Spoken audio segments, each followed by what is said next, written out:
Hello everyone. My name is Dhruvan Joshi and I am a 21-year-old B.Tech Computer Science student in Dehradun, and I am in my 4th year currently, and I am here to tell you about how to do DSA when you are in first year or second year or in third year.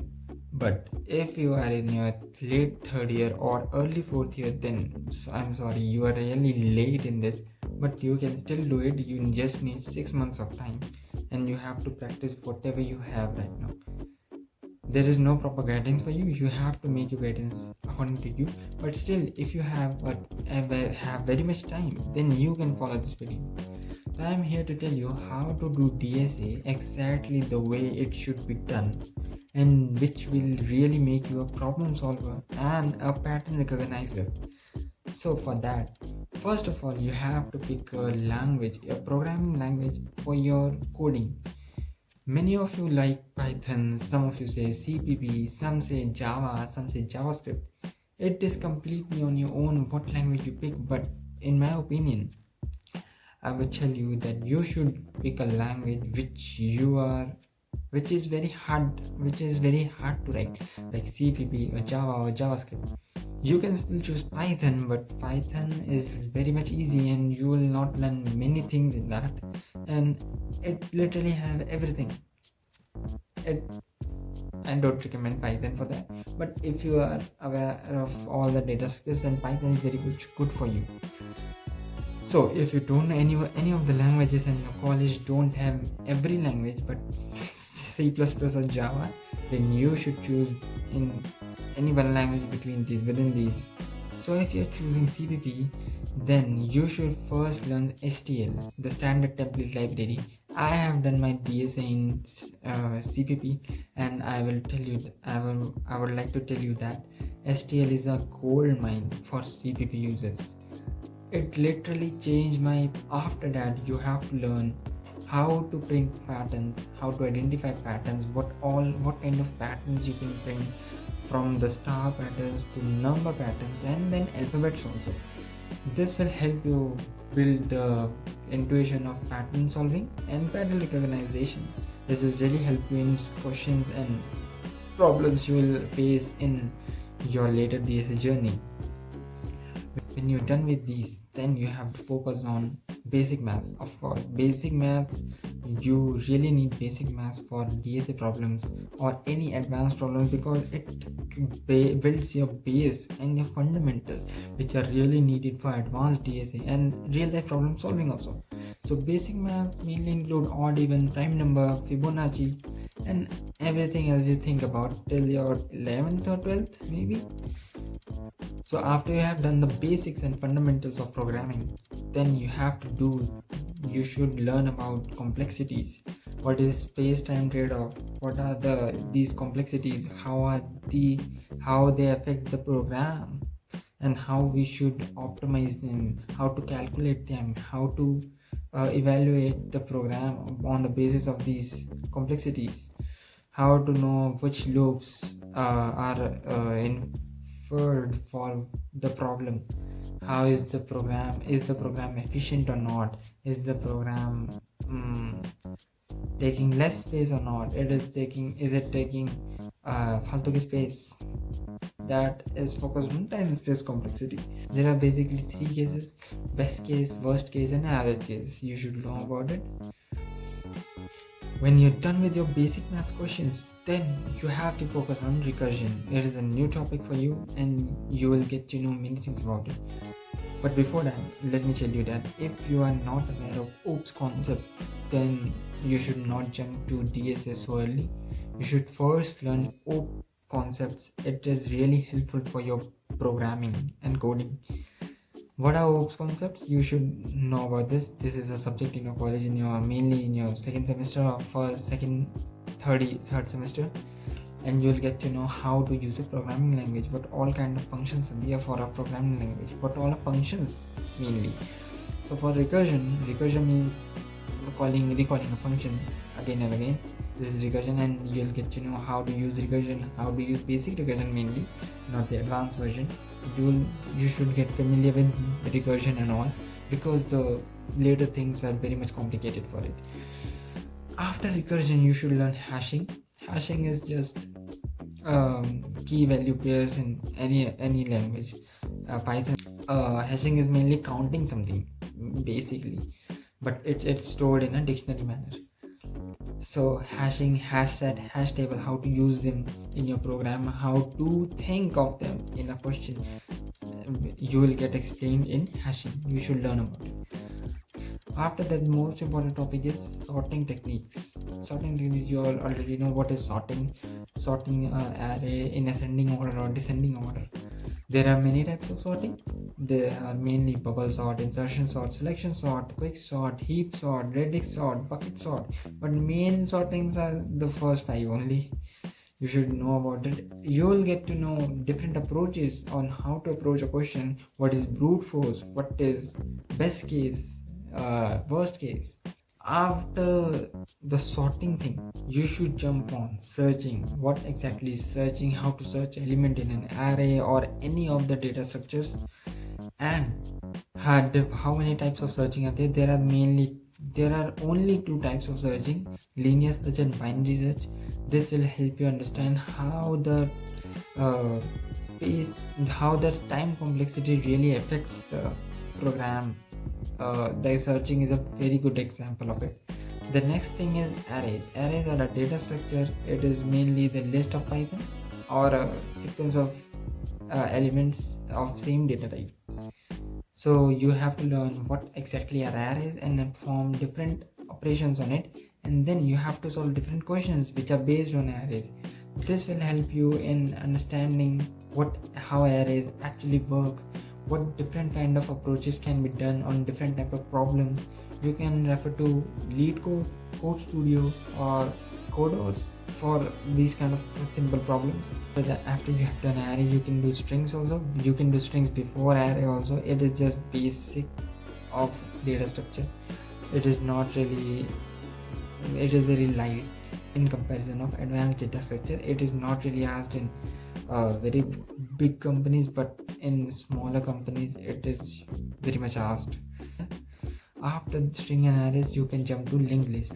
Linked lists are nothing but variables or nodes which are connected by each other by links. There are 2 types of linked lists: singly linked list and doubly linked list. I'm not going to explain this, but this is a part of it. You have to do linked list question, then you can move to stack and queues. Stack and queues are a very important data structure in DSA, of course. Very important data structure. One follows LIFO, one follows FIFO. There are many questions which are done by stacks, some questions which are done by queues, and they are very effective.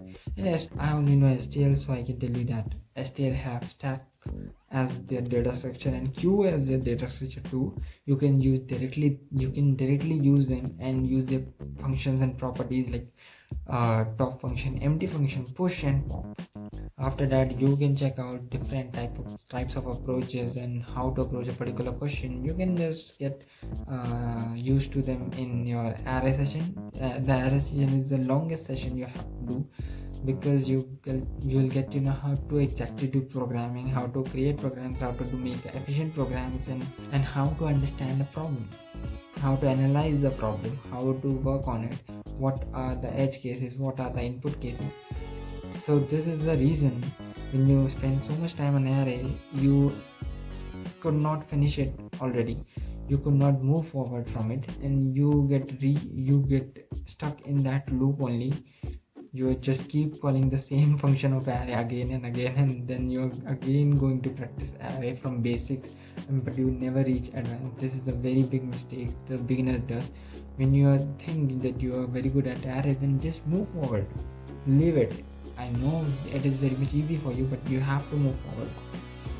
After you have applied all the approaches, the sliding window, two-pointer approach, etc., on arrays or any other data structure, then you have to learn another data structure, which is heaps. Heaps I'm not going to explain. I don't know exactly what it is, but it's just like this. After heaps, you should learn what are greedy algorithms, how are they responsible in a solution, how to solve a question on greedy algorithms, based on greedy algorithms. What exactly is a greedy algorithm? Let me tell you. if you have to go from A to B and there are two paths, which one is 1 kilometer and second is 5 kilometer, then you choose the path which is 1 kilometer to save your cost and time. That is a greedy algorithm, and this is a greedy nature. You see your profit in it. Once you are done with greedy, then you have to focus on dynamic programming, which is a very big part of data structures and algorithms. Dynamic programming is क्या बोलते हैं उसको?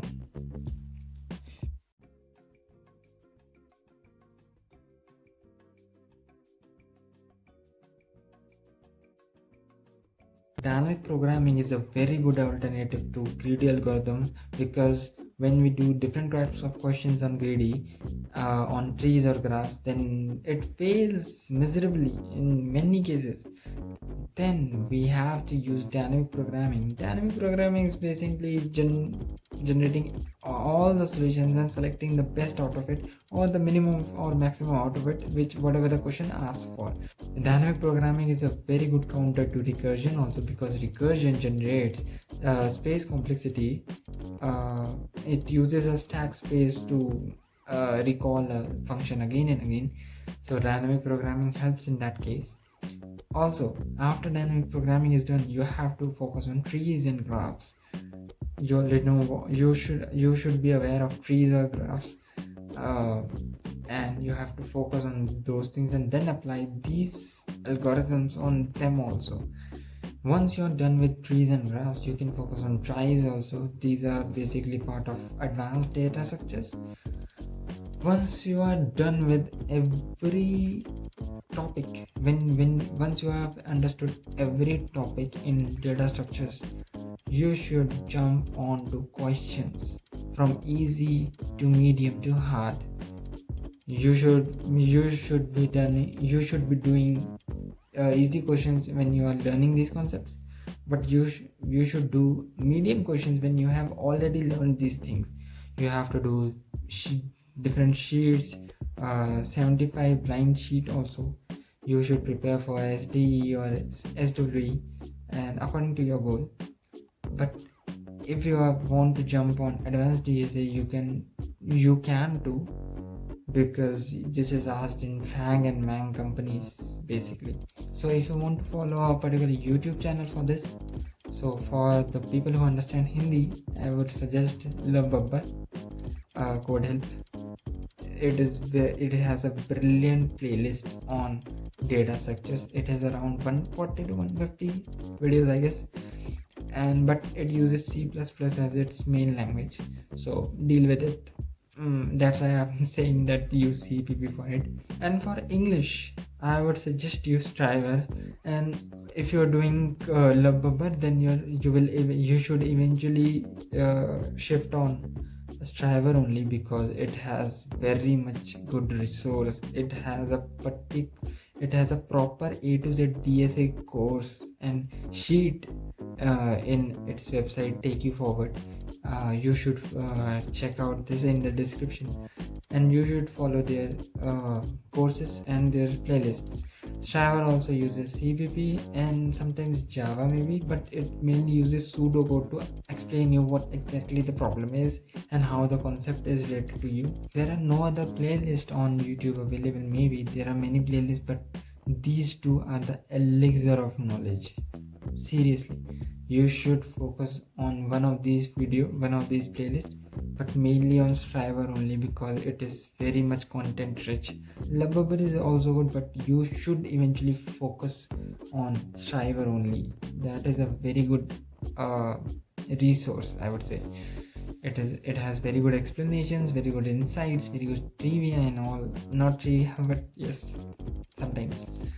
So it will really help you in finding different types of questions, how different type of approaches are there for a particular question, how to optimize the solution also. It also has this.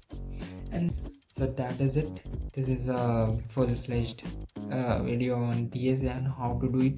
Thank you very much. Next video is coming soon.